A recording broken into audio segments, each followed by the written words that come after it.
آپ کے علم میں آیا ہوگا سعودی عرب میں جو وزارت مذہبی امور ہے، اوقاف ہے، انہوں نے تو کافی عرصہ پہلے ہی اس بات کا اعلان کیا تھا کہ وہ مفکرین، وہ مذہبی علماء کہ جن کی کتابوں میں ایسا لٹریچر ہے، جن کے افکار و نظریات لوگوں کو تشدد، انتہا پسندی کی طرف مائل کرنے کا باعث بنتے ہیں، ان پر پابندی عائد کی جائے گی۔ سید قطب کا ہم نے ذکر سنا، مولانا مودودی علیہ رحمہ کا ذکر سنا کہ ان کی کتابیں لائبریریوں سے اٹھاتی جائیں گی، یا وہ کم سے کم اب لوگوں کی ایکسیس اور دسترس میں مملکت کی حد تک نہ ہوں۔ یہی معاملہ گزشتہ دنوں ہندوستان میں بھی سننے میں آیا، علی گڑھ مسلم یونیورسٹی، وہاں پر یہ اس طرح کا ایک اعلامیہ جاری کیا گیا کہ ان دو حضرات کی کتابیں جو ہیں وہ اب اس طریقے سے کورس کا حصہ نہیں ہوں گی، بظاہر ایکسیسیبل نہیں ہوں گی یونیورسٹی کے لائبریری یا پریمیسز کے اندر۔ کیا فرماتے ہیں کہ کیا وہ لٹریچر جو مذہبی انتہا پسندی یا شدت پسندی یا مثال کے طور پہ کسی طریقے سے لوگوں کے لیے خطرے کا باعث بنے، اس پر کوئی ادارہ، کوئی مملکت پابندی عائد کر سکتی ہے؟ یہ پابندی کوئی مملکت عائد کرے یا کوئی یونیورسٹی عائد کرے، کوئی تعلیمی ادارہ عائد کرے، ہر حال میں غلط ہے۔ انسان کو اپنی بات کہنے کا حق ہے۔ جن مفکرین کا آپ نے ذکر کیا ہے وہ کچھ افکار، خیالات پیش کر رہے ہیں، ان کے لیے استدلال پیش کرتے ہیں۔ آپ کو حق حاصل ہے کہ آپ ان کے استدلال کی نفی کریں۔ علم کے معاملے میں ایک ہی رویہ ہے جس کو جائز قرار دیا جا سکتا ہے، اور وہ یہ کہ آپ غلط بات کی تردید کریں۔ یعنی اگر چند مفکرین نے کوئی ایسی بات پیش کر دی ہے جو آپ کے خیال میں خرابی کا باعث بنتی ہے، تو آپ دلیل کے ساتھ اس کی نفی کر دیں۔ یہ مملکتوں میں بھی، یونیورسٹیوں میں بھی، تعلیمی اداروں میں بھی ذوق پیدا کرنا چاہیے کہ طلبہ چیزوں کو پڑھیں، عام لوگ بھی ان کا مطالعہ کریں، عام لوگوں کو ان کی حقیقت بتائی جائے، اہل علم اس کی تحلیل کر کے اس کی غلطی واضح کریں۔ غلطی میرے، آپ کے، کسی کے بھی فکر میں ہو سکتی ہے، لیکن جس وقت آپ اس طرح کی پابندیاں لگاتے ہیں تو آپ علم کا راستہ بند کر دیتے ہیں۔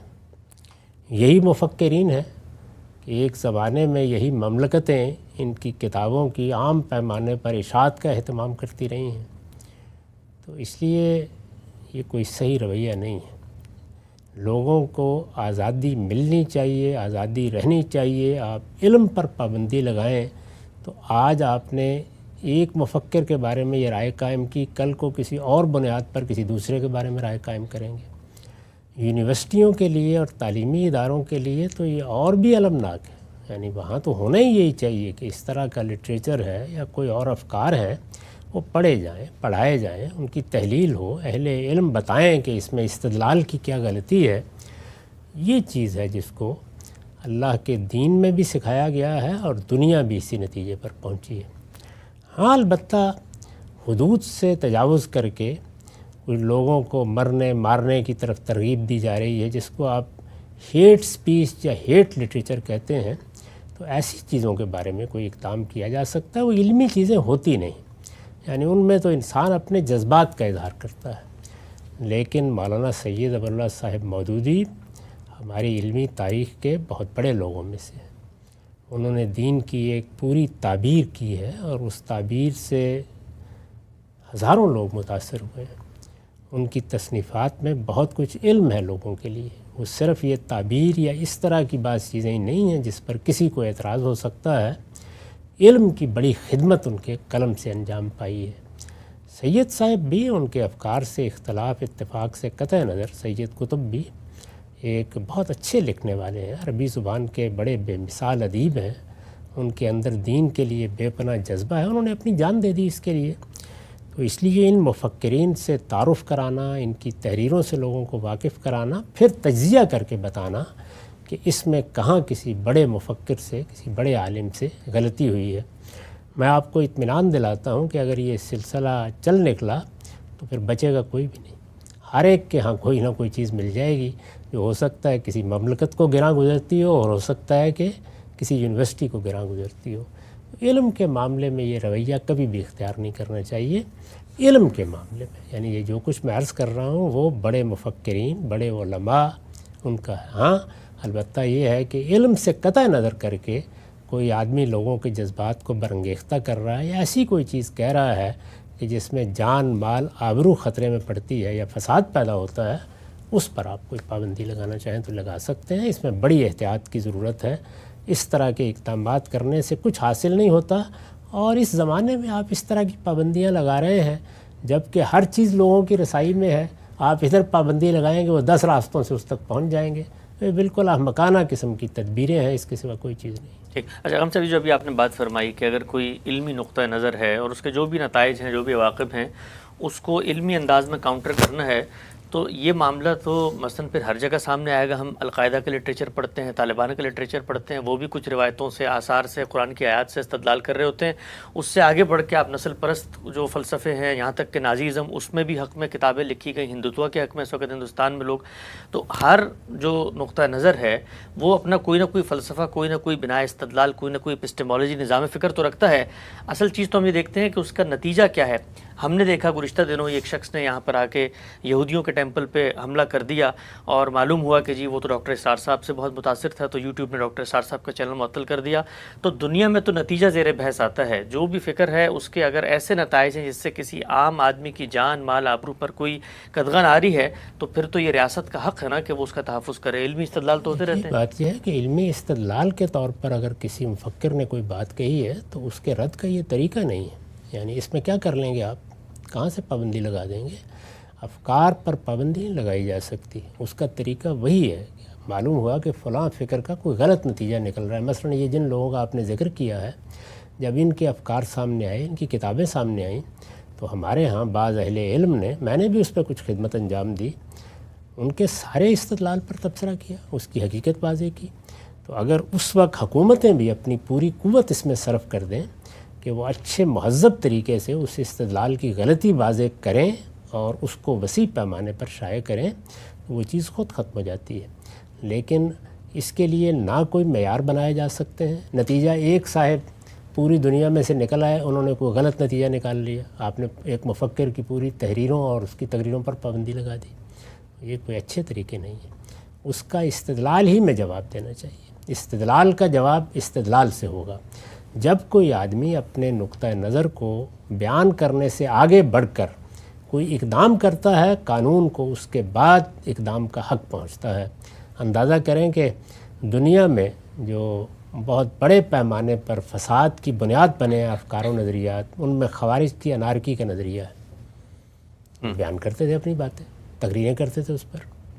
سیدنا علی نے کوئی پابندی نہیں لگائی، کسی نے بھی نہیں لگائی۔ جس وقت انہوں نے تلوار اٹھائی، لوگوں کو مارنا شروع کیا، اس کے بعد اقدام کیا گیا۔ تو آپ سے ریاست کے اقدام کے بارے میں، یا آپ نے کوئی کسی کا بازو پکڑنا ہے تو آپ کو انتظار کرنا پڑے گا کہ وہ کوئی غلط کام کرتا ہے۔ محض افکار کی بنیاد پر آپ راستہ نہیں روک سکتے۔ وہاں استدلال ہے تو استدلال کا جواب استدلال سے ہوگا۔ زبان سے بات کہی گئی ہے تو زبان سے بتائیے کہ اس میں کیا غلطی ہے، اور اگر کوئی اقدام کیا گیا ہے کسی کی جان مال آبرو کے خلاف تو اب آپ کو حق حاصل ہے کہ آپ ہاتھ پکڑیں۔ ٹھیک، اچھا ہم صاحب، اگر ان چیزوں کو آپ کہتے ہیں اسپیس دیں، تو پھر دوسری طرف جو چیزیں ہیں، مثلا وہ لوگ کہتے ہیں بھائی گستاخ رسول کی سزا سر تن سے جدا، تو اس کے پیچھے بھی استدلال ہے، تو پھر وہ ان کو پھر اجازت ہونی چاہیے کہ وہ بھی اپنا نقطہ نظر فلسفہ سوسائٹی میں پیش کریں۔ اس میں بھی ہم یہی کرتے ہیں کہ استدلال سے ان کی غلطی واضح کرتے ہیں، یہ بتاتے ہیں کہ آپ نے حدود سے تجاوز کیا ہے۔ اور وہاں پھر وہی فرق ہے جو میں نے یہاں بھی کیا، کہ ایک ہے کہ کوئی شخص علمی استدلال سے کسی پیغمبر پر تنقید کرتا ہے۔ میں آپ کو بتا سکتا ہوں کہ مستشرقین کی کتابیں موجود ہیں، ہماری لائبریریوں میں ہے، لاہور میں دکھا دوں گا میں آپ کو۔ کبھی کسی نے کہا ہے کہ ان کو جلا دیا جائے یا ان کو وہاں سے اٹھا دیا جائے، وہ علمی تنقید ہے۔ لیکن اگر کوئی آدمی ان حدود سے آگے بڑھ کر ناشائستہ رویہ اختیار کرتا ہے یا اس طرح کا اسلوب اختیار کرتا ہے جو دوسروں کے جذبات کو برانگیختہ کر سکتا ہے، تو وہاں آپ کارروائی کرتے ہیں۔ اور یہ میں نے عرض کر دیا تھا پہلے بھی کہ اگر کوئی معاملہ ایسا ہے کہ نہ علم ہے، نہ استدلال ہے، نہ کوئی نظریہ ہے، نہ کوئی فکر ہے، بلکہ آدمی محض اپنے دل کی بڑاس نکال رہا ہے، تو وہاں آپ روکنا چاہتے ہیں تو روکیں۔ ٹھیک، آخری سوال ہم صاحب، یہ بتائیے گا، آپ کی عمر گزری اسی لٹریچر کو پڑھتے، خود اس سے آپ متاثر ہوئے، یہ بتائیں، دیانتداری سے میں پوچھنا چاہتا ہوں بالکل واضح اور دو ٹوک، یہ جو لٹریچر ہے مولانا مودودی کا، اور پھر اسی کا اثر لیا ہے سید قطب نے بھی، ڈاکٹر اسرار نے بھی، باقی جگہوں پر بھی ہمیں عالمی تحریکوں میں مذہبی جگہوں پر نظر آتا ہے، اس کو پڑھنے سے کیا کسی نوجوان میں واقعتاً نتیجے کے اعتبار سے انتہا پسندانہ جذبات پیدا ہوتے ہیں؟ انتہا پسندانہ جذبات قرآن کو پڑھنے سے بھی پیدا ہو سکتے ہیں، علامہ اقبال کے شاہین کو دیکھ کر بھی پیدا ہو سکتے ہیں۔ انتہا پسندانہ جذبات پیدا ہونا کوئی چیز نہیں ہے، یعنی اس میں غلطی کیا ہے بس ہم وہ بتائیں گے، اور یہ بتائیں گے کہ اس سے ایک برا نتیجہ بھی نکل سکتا ہے۔ اور یہ میں آپ سے عرض کروں کہ یہ افلاطون و ارسطو کے افکار میں بھی میں تجزیہ کر کے بتا دیتا ہوں کہ کتنے برے نتیجے نکل سکتے ہیں۔ خوارج کی بنیاد قرآنی تھی، تو آپ اس کو بند کر دیں گے۔ خوارج بھی ظاہر ہے قرآن سے استدلال کرتے تھے۔ تو علم کی دنیا میں جواب ہمیشہ استدلال سے دیا جاتا ہے۔ جہاں تک ان مفکرین کا تعلق ہے تو کیا انہوں نے صرف کوئی تعبیری پیش کی ہے؟ یعنی ان کی بہت علمی خدمات ہیں، انہوں نے حدیث کی خدمت کی ہے، قرآن کی خدمت کی ہے، لوگوں میں ایمان پیدا کیا ہے، دسیوں محاسن ہیں جو گنوائے جا سکتے ہیں۔ تو آپ اس کا راستہ روکنا چاہتے ہیں؟ نہیں، جہاں کسی صاحب علم سے کوئی بڑی غلطی ہوئی ہے وہاں پر آپ چاہے تو تنقید کریں، ورنہ تو یہی ہوگا کہ پھر بال جبریل میں سے اس طرح کے مصرے نکالنے پڑیں گے کہ پلٹنا جھپٹنا جھپٹ کر پلٹنا لہو گرم رکھنے کا ہے ایک بہانہ۔ اس سے معلوم نہیں کیا کیا استدلال کیے جا سکتے ہیں، اور نہیں کہا جا سکتا کہ کوئی نوجوان اٹھے اور لہو گرم کرنے کے لیے کیا کر ڈالے۔ تو یہ سب چیزیں ہو سکتی ہیں۔ شاعری کو شاعری کی جگہ رکھیں گے، کسی فکر کو فکر کی جگہ رکھیں گے، استدلال کو استدلال کی جگہ رکھیں گے۔ ان میں سے کسی چیز کے بارے میں بھی یہ رویہ صحیح رویہ نہیں ہے۔ اس کا نتیجہ تو یہ نکلے گا کہ پھر لوگوں کے ہاتھ میں تلوار آ جائے گی، وہ جس فکر کو چاہیں گے اس کی گردن کاٹ کے پھینک دیں گے۔ یہ نہیں ہو سکتا۔ فکر کا جواب فکر ہے۔